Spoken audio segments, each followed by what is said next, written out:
The province of Ifugao in the Philippines. Rice terraces 1,000 meters above sea level, a unique place that is today on the UNESCO list of World Heritage Sites. More than 1,000 years ago, farmers built this with their bare hands and have maintained it ever since. People like the 75-year-old Mr. Maximo. He has worked here his whole life, but he is afraid that his generation might be the last. The terraces feed us for only 6 months. My wife and children do other jobs to have an income, he says. And here are the jobs in Banaua, the rural capital. The younger generation has moved here to make a living from tourism, as well as or even instead of agriculture. Before, I only earned about $300 per year from farming. We can't live on this amount. When I drive for tourists, I can earn about $15 to $20 per day, says Dennis, who moved here a year ago.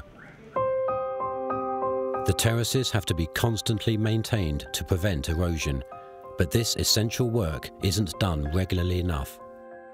More and more terraces are abandoned.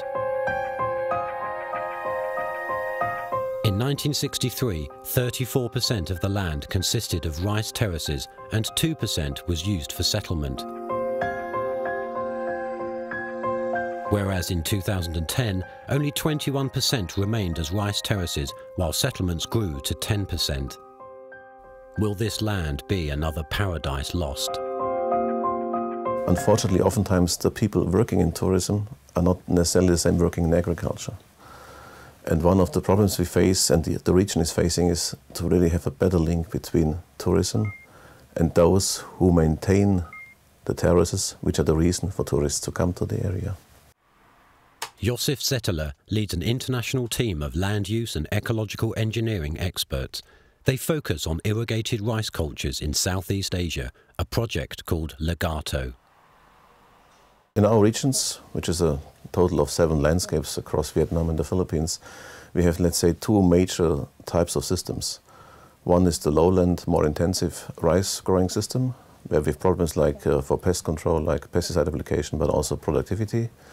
And we have the other set of sites, which is more in the uplands, Vietnam and Philippines, which is very much about sustainability in the connection to tourism, for example. In Ifugao, a business-as-usual scenario might be disastrous. An indigenous rice-growing culture could simply vanish.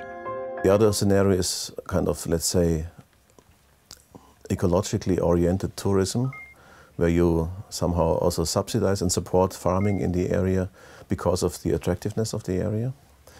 There you also could think about elements like selling local rice varieties, surely a kind of very interesting niche product, high quality local varieties, which are much more tasty than the lowland rices.